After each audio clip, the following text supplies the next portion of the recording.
Trust is a vital and critical component in every aspect of life. Without trust, almost everything would be compromised, if not outright destroyed. We need trust in relationships. We need trust in communication. We need trust in any given interaction. Trust is, as I said, a vital component. But which criteria define trust? How do we gauge whom to trust? How do you know whom to trust? Which traits and behaviors engender trust? Can these characteristics be acquired? Now, many of us have been hurt and justly wary of trusting another. We've been betrayed. Or sadly, may have even totally lost trust in others. Is it possible to rebuild healthy trust after betrayal? So that's what we're going to be discussing, a very critical component in life, but one, as usual, not spoken about enough and definitely not analyzed and probed. And we're going to dissect the anatomy of trust and trustworthiness and learn what it really means, how to cultivate it, how to make it, how to even train yourself to be more trusting and also to be more trustworthy. Because this is the key to any solid, healthy relationships where we have safe environments and enduring relationships. So that's the topic of this week's discussion. So where do we begin? Let's talk for a moment, as always, go back to the beginning. The purest form, the most pristine form of the human being is the newborn child. Like freshly fallen snow, a newborn child has not yet been jaded, has not yet been shaped and impacted by parental attitudes, by educational and school attitudes, by social pressures and peer pressure and all of life's ups and downs and disappointments and successes. So when you look at a child, we can get a picture of the closest approximation of what we are at our healthiest. So from a purely scientific point of view, the child is the best version, I'd say the perfect version, but the cleanest and healthiest version of who you are in its purest form before it's been shaped and directed and guided and in any ways, shaped is the right word. Yeah. Okay. So look at children. Children we see are both trustworthy, meaning you can trust them, and they trust until they discover that their trust is disappointed. They're disappointed in the people they trust, or that trust is betrayed. But children naturally trust, which can get them into trouble as well. But if you're thinking of a perfect world, trust is a healthy thing, and children have no reason not to trust until they are hurt. And the same thing is children are trustworthy. We're not talking about whether they're reliable. Obviously, they're not mature yet, so they can make mistakes, and you can't just trust them to take care of things. But you can trust them to be sincere, that they don't lie on their own. They won't be duplicitous. And again, until they learn otherwise. So what you see from this is that the human being, each of us, is born both a trustworthy and a trusting person. It's because of life's circumstances and life's experiences where that trust is stolen from us, or at least limited and compromised in us. There are 4 personality types, archetypes, that define us all. Check out the description below, a course on the Kabbalah of the 4 elements. And that's first and foremost, due to that trust being violated. So a child will give a parent the benefit of the doubt, and therefore, even if, let's say the child promised that tonight the parent is going to take the child out, and the parent doesn't show up, or even more subtle things, that type of reliability that children just rely on the validation and on the nurturing and on the security of having a parent around, and that parent does not appear, abandons them, or in some ways absentee.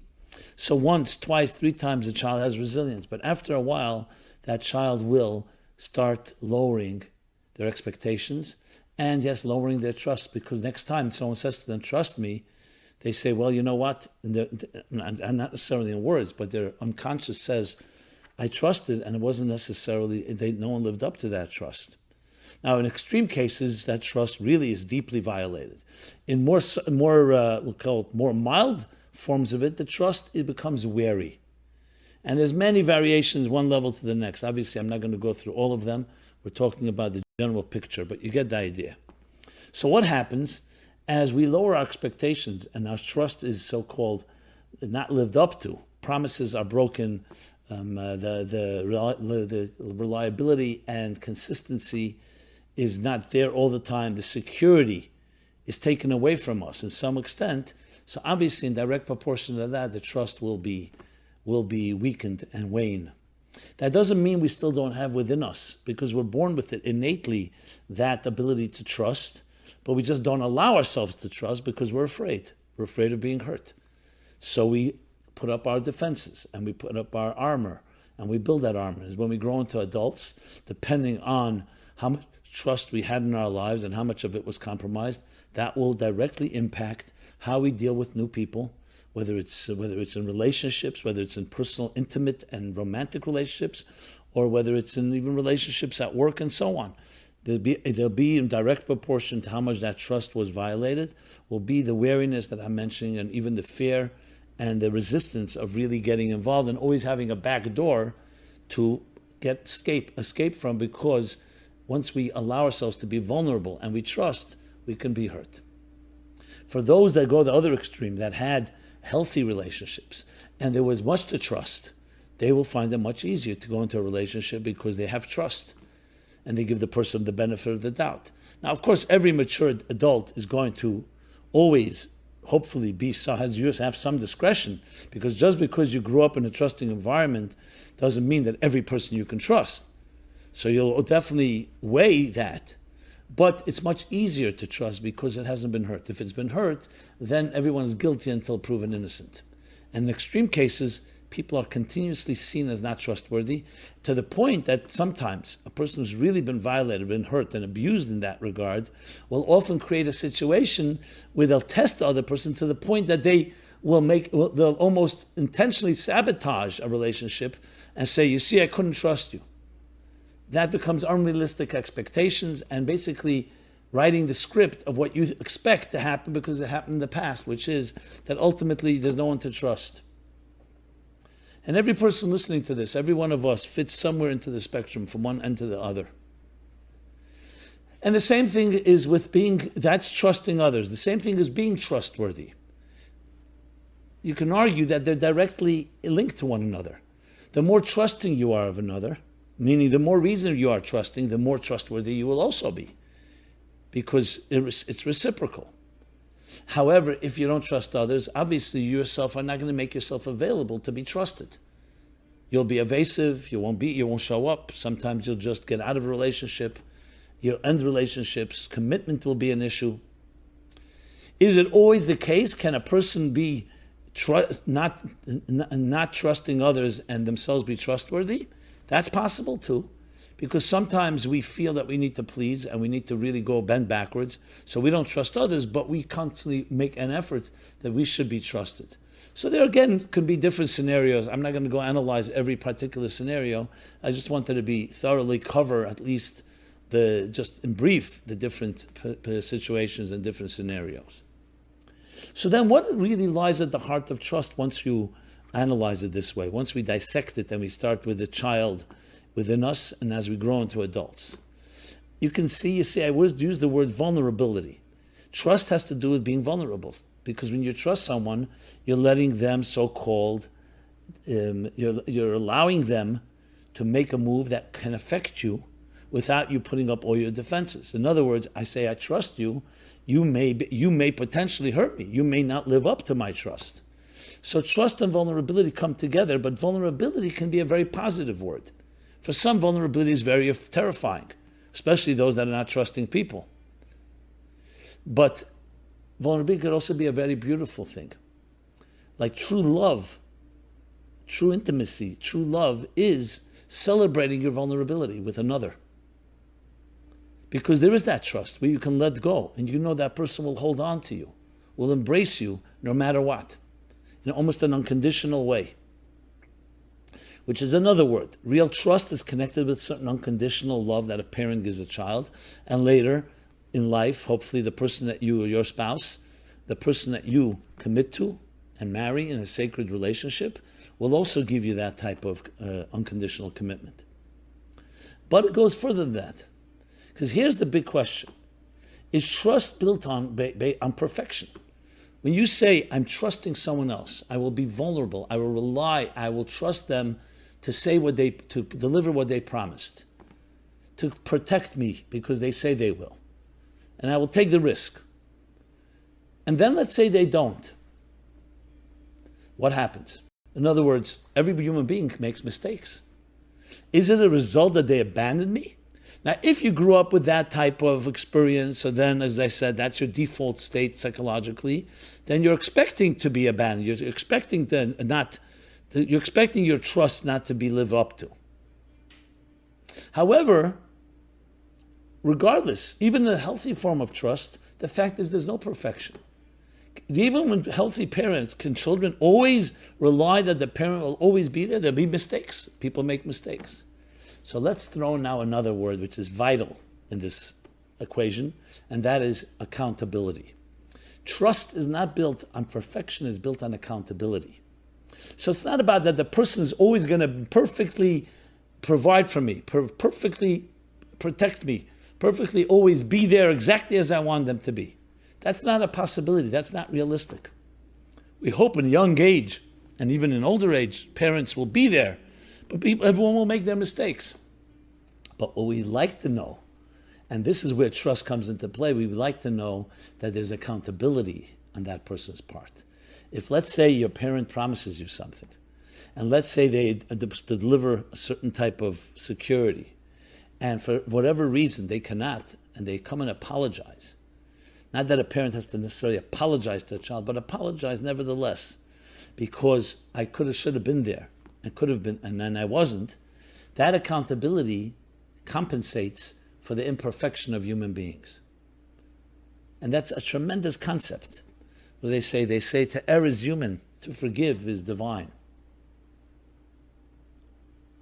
Why? Because when there's accountability, you can elicit another dimension in the relationship, because you say, you know what, that person is imperfect.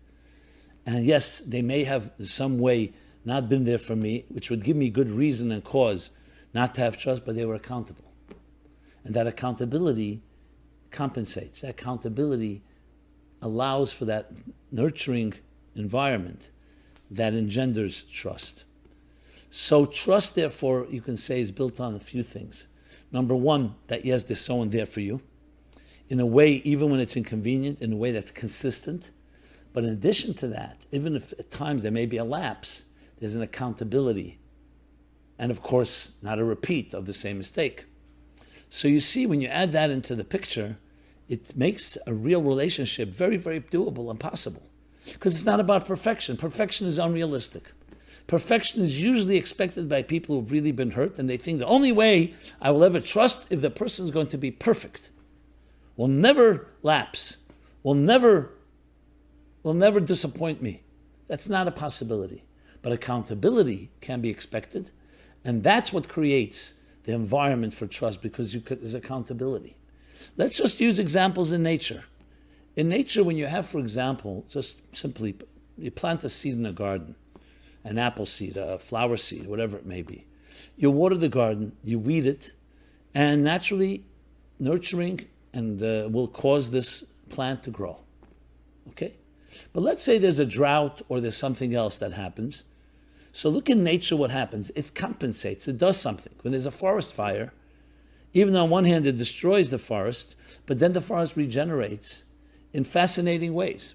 So we see in nature there's a built-in immunity system. And that built-in immunity system is also reliable. So though, yes, there may be setbacks, and there may be even worse than that, maybe even disasters, but there's a immunity that bounces back and helps it grow again. So let's apply that now to psychologically. We say the human being is compared to the tree in the field. We too are that way. We have a resilience that even if a trust was betrayed, or even if there was a lapse, or there was some form of betrayal, intentionally or not intentionally, it is that accountability that's our immune system that brings back the greatest of a human being and say, yes, you know why you can trust me? Because I will be accountable. I will tell you and be transparent and upfront. Full disclosure, not a cover-up, not more lies. A lie is the ultimate cause for distrust, when someone lies to you. And so one time you may forgive, a second time you may overlook. But then if it's repeated, at some point you say, I can't rely on this person. They're liars. Accountability is the opposite of a lie. That even if there was a lie, or there was not a lie, but there was something elapse in a person's commitment, there's accountability. That accountability reignites the capacity to have trust. So when people say, trust me, we all know what our reaction is. You think I'm going to trust you because you told me trust me? It's like a line people say, a cliche. No, trust is to be earned. You cannot ask someone to trust you. It's something to be earned, something that with behavior, accountable behavior, reliable behavior, things that are consistent, that I know I can rely on, that engenders and helps trust develop and grow and become a force in people's lives. So we see from this, if you talk about the qualities, what are the qualities that are necessary? That they will call the trustworthy traits. The trustworthy traits, just looking at the actual title. What are they? So number one, they are consistency, reliability, knowing that you're there for the person, even when it's inconvenient. That definitely adds to it. It's not just you're there, but even when it's inconvenient, when a parent will stay up late at night because the child is not well, they may not go to work, and you see clearly they pay a price. The second thing is that I would say three things: the consistency, reliability, even when it's inconvenient, and accountability. Those are the key traits in trust. Obviously, there are more elements to it. Kindness, showing that you are going out of the way to be empathetic, to be sensitive to another person. But it has to be consistent for it to become a trustworthy trait. So that defines what they are, the trustworthy traits. How to acquire them now? Let's go to acquire. Now remember, I said that trust is something we're born with. Both that we are trusting to others and that we are trustworthy. We're born with it. So you don't really acquire it. What you can do is reacquire it after it's been lost or in some way compromised. And we reacquire it by going back to an environment where you can test it slowly. For example, if a person actually has lost trust in others, and they themselves are also not that trustworthy at this point, so what's the solution? The solution is not cold turkey, because there are good reasons that you don't trust, because you have been hurt. You want to now know that you can trust. So the approach to take then is to slowly test the waters. I've talked about this a number of times, the concept of the cognitive life raft, which is an expression used when a person has been emotionally hurt, and therefore they've withdrawn and retreated emotionally, which means they don't make themselves available, even though they may put on a game or an act, but they're really not there. So how do you re-engage a person who's been hurt like that? And they've retreated, literally like a turtle within its shell, in the fetal position, where we curl back up and we don't really allow anyone to touch us, and we don't therefore touch anyone either. What do? So you can't just force a person and say, listen, let's force the head of the turtle out of the shell. There's a certain fear, either palpable fear or even not palpable. Maybe it's subtle. But there's a certain fear or resistance. So how do you do it? Slowly, your cognitive life raft is let your mind explore first. You meet somebody on a date. Let's talk about that type of relationship. But it could be in any situation. You talk. You test the waters, so to speak. Not in an aggressive testing way, but just like getting to know somebody. And the mind is a lot more trustworthy than our emotions, because when our emotions are hurt, it's subjective. The mind can explore something even if it's not something you're going to relate to. You can read a book that you or be familiar or allow someone to pitch you an idea. As long as your emotions are not involved, there's much less fear, if at all. So that's the trick. Use the mind which can imagine, which can dream, which can step away from your emotional subjective experience and just let me explore. It's like sending a scout out there to check it out. No risks involved, because all you're doing is looking into it. So your mind allows you to go to places that your heart won't allow you to go if you've been hurt. So the mind goes, and right now it's not making any commitments. As the mind becomes more comfortable with a situation or with a person, then slowly, think of it like a child that's hiding under a table or hiding in a closet. The child is terrified, but it lets its mind peek out. And once it peeks out, then, and you feel that there's something here to work with, then slowly the child will also peek through, and the emotions themselves will also emerge slowly. So the cognitive life raft is an escape, basically. I wouldn't say the word escape. It's a life raft. It's a place to travel to where you're dreaming of a situation that you don't yet expect, and you're not ready to let go and allow yourself to be vulnerable. But cognitively, in your imagination, in your mind, you can allow yourself to travel there. As you see and research and do the discovery and do your due diligence, slowly, your emotions can begin to peek out because they're under the guidance and the protection of the mind. And the mind can say, it's worth looking into. The emotions are still going to need time, but you have a mind that's protecting you. So in a way, the mind becomes your nurturer, and the force that you trust your mind. Now, some of us have been really hurt where we can't even trust our minds. So that's why maybe you talk to a mentor, maybe you take more time, you explore, you read about it. In other words, you want to get some objective, reflective perspective before being impulsive or emotional about it. But then slowly, what can happen is that it opens up your heart, and your heart says, you know what, let me test here. Let me now emotionally test the water. And that's a more difficult step. But once the mind has so-called paved the way, and has paved the way is the right word. I want to say it like open the door, pave the way, then the emotions can slowly behind the mind come out and test the waters emotionally. And you may discover, you know what, this is a person I can trust. Again, I'm not suggesting this be done overnight or quickly, but it can be done. So therefore, we have a way to actually rebuild trust and trustworthiness even after it has been betrayed, or we have been betrayed, even after there's been a breach or a violation. A process that helps us reacquire. As I said before, it's inherent. We're looking to reacquire trust using the cognitive life raft of among other methods that help us build and grow and connect in a trusting way. Now, till now we've been speaking about trust in human beings. There's also the concept of trust in God, b'tochen b'Hashem. And there's actually verses in the book of Psalms and other places that says that the only real trust you can have is in God, because God is unwavering and consistent and totally reliable, being that God is God.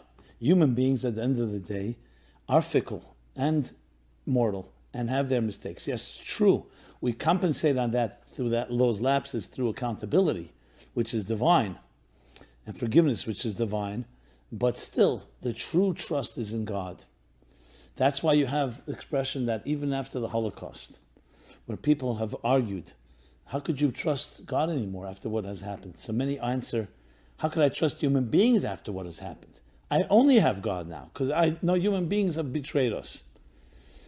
So when you're talking about trust in God, that of course is a whole nother level that adds the ability for us to build trust is by connecting to the God within us, the soul. Your soul is a piece of the divine and is completely reliable. No one can take it from you. No one can give it to you. It comes from a greater place. And that, on a deeper level, is actually from where we really have that inherent trust that I described before at birth. A inherent trust in others and inherent being trustworthy yourself. Because we have that part of us that's absolutely trustworthy, that part of the divine that is completely reliable, completely consistent, and completely accountable. The question, the challenge is, how do we glean, how do we draw that trust into our personal lives? And the answer to that comes another ingredient in the characteristic, in the traits of trustworthiness, and that is humility. An arrogant person cannot be trusted. A person who's driven by self-interest, that is the driving force in their lives. They may be trustworthy for a certain short period of time under certain conditions because they benefit from it. But you can't really rely on them because what drives them is their interests, their self-interest, me. A humble person is not about me. As soon as you're not in the way, That's a trustworthy element.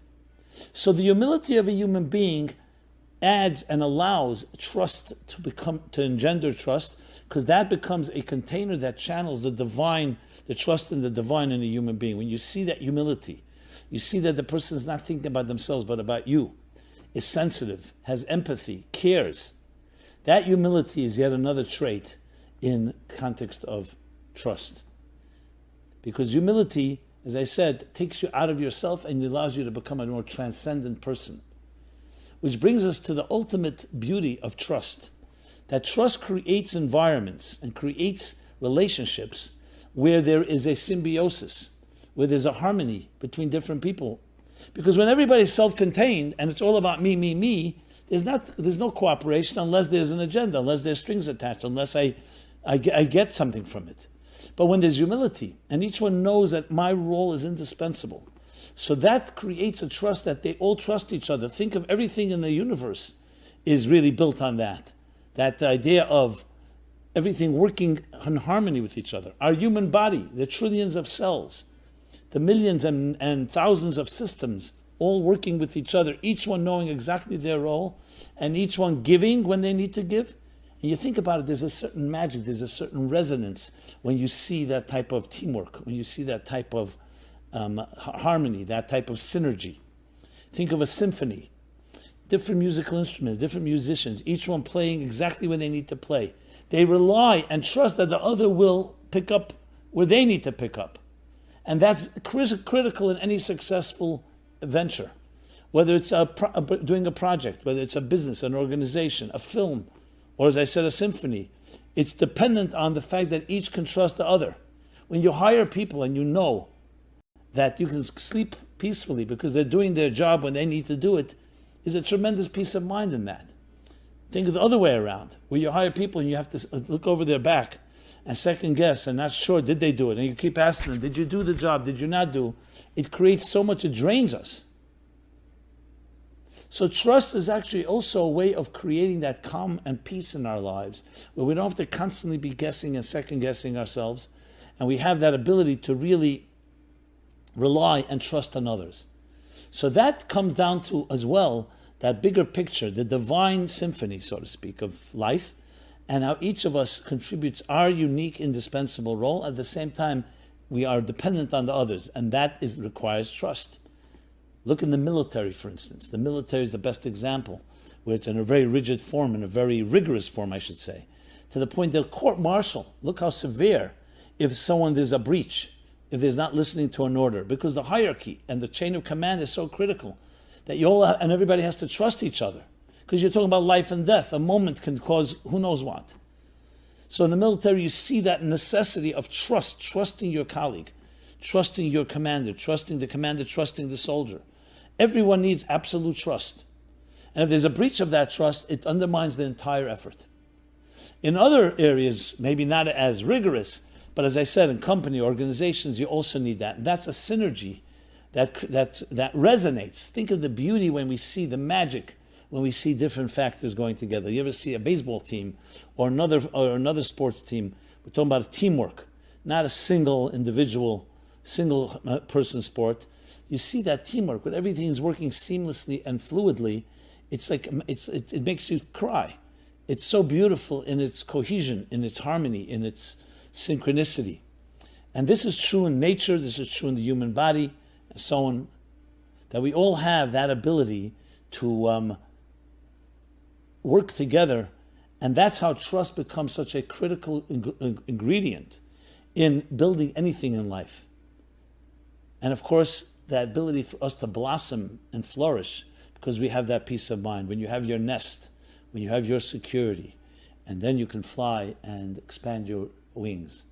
You see a bird that does not have a nest, someone does not have a home, does not have that security, that trust. They're constantly pursuing it, and they're wasting a lot of energy, and it's draining them to find that little respite, that little home, that hearth, where they can trust and just be trusted and just feel comfortable. When you have that, it allows you to do so much. So many ways, trust therefore becomes a critical component in the entire picture of how we interact with each other, how communities are built, how society is built, how nations are built. and ultimately how the world will look in the best of times, in the messianic times, when there'll be that total harmony and that total trust. So trust is necessary in really building your own self, your own confidence, but also in creating a cohesive community that synergizes, that cross-pollinates, that everyone benefits from the other, because I do my part and then the other will do their part, then comes back to mine and the others, and there's a constant flow of that many different forces that come together. So with that said, trust therefore is a fundamental piece of life, one that is necessary in so many different ways. We discussed what are the character traits, what are the traits of trustworthy traits, how to identify them, how to discover it in other people, and how to acquire it, or I would say reacquire it when it's lost or betrayed. And when you have that formula, what you then have the ability is to correct wrongs, to repair any breaches, and of course to call upon, when necessary, I would say always necessary, the trust in the divine. And the currency of the United States, it says in God we trust. It doesn't say in God we believe. Faith is more of a passive state. Trust is an active one. Passive means you believe in something. Trust means I trust in it right now that it will be there for me, that I can rely on it. It's active. It's present in my life. And the same thing spills over, as I said, humility, which is now another trait. Add humility into the equation, a person that's humble, that allows that divine trust to enter into your being, into your life. Which is why it's so vital, especially in marriage, in all relationships, but especially in the more intimate and the more internal ones, because there it's even more important to be able to be vulnerable and celebrate that vulnerability. We at the Meaningful Life Center, we believe that this is part of our philosophy, part of our approach to life, which is all the work and all the array of materials and programs that we offer are about that. We can't ask you to trust us. We want to earn your trust, and we want you to earn, and we want to earn your trust, and we hope you cause us to earn your trust. Sorry about that, because it's really a symbiotic thing. So check us out online, meaningfullife.com. Many resources, programs, all directed to building that inner confidence, that nurturing, the necessity to really, that is so important in life, and the ability to be a symbiotic relationship. And we ask you, share these programs, comment on them, send us your critique, positive, negative, whatever it may be, because we all need each other to complement each other to really improve and grow. Because that is what life is all about. That each of us brings our indispensable contribution to the world. Each of us has something unique to contribute, which is indispensable and that's why it's completely trustworthy. It comes from a higher place, from a divine place. It's not man-made. It's therefore completely trustworthy. And when you access that, you become trustworthy. And when you're able to see it in others, you start trusting them as well. So you can say finally, as a final ingredient, is seeing the divine in others is where you begin to be able to really engender and cultivate trust, because you're seeing not the human part. Even the human part, as I mentioned, lapses or others can be compensated for through accountability. But you see more than just a person that you're looking at. You're looking at something that was created by the divine, a divine creature that's part of your life. Yes, they may make mistakes, but if they're divine, they will also be accountable for them. And that's something you can learn to trust. Then it's not just human beings. How can I trust a human being when human beings are so easy to hurt us, especially when they get involved in their own self-interest? As I mentioned before, the opposite of humility is arrogance. And when you're self-consumed, self-interest, it's not something trustworthy. Now, in all times, this is important, but especially in our day and age, where so much of life has become devalued and depersonalized and commercialized. That's why there's such a yearning for things you can trust. We look around and everyone's telling, trust me, buy this, selling you everything. Most of it is not necessary for your inner inherent value.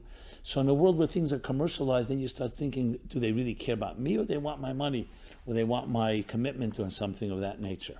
So in our world, even more important for us to connect on that soul level where trust is possible.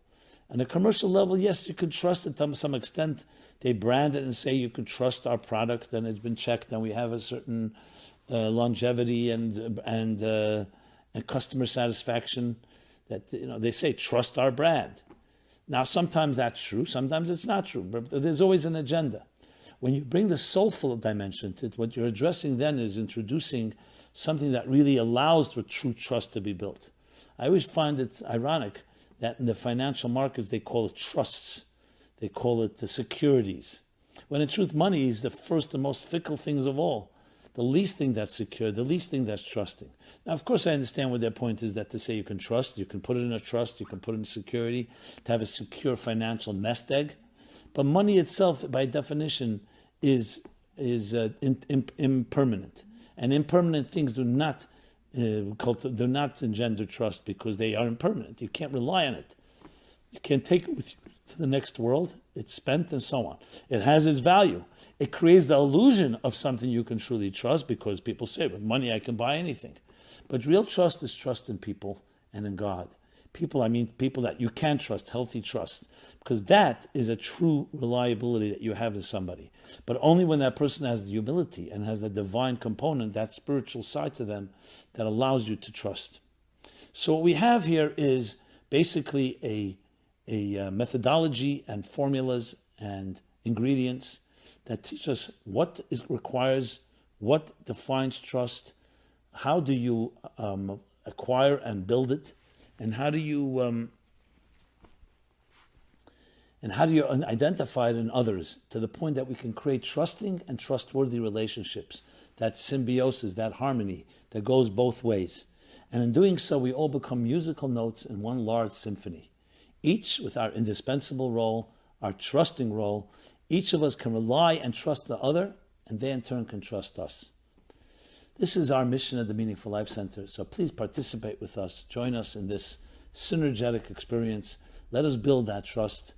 We're here every Wednesday, 8:30 live, but it's archived, so truthfully, these broadcasts and programs are available all the time once it's broadcast. We're here every Wednesday, 8:30, and then they're archived. So join us in this journey. I look forward to everyone should have a very a very trustworthy week, and a very trusting week.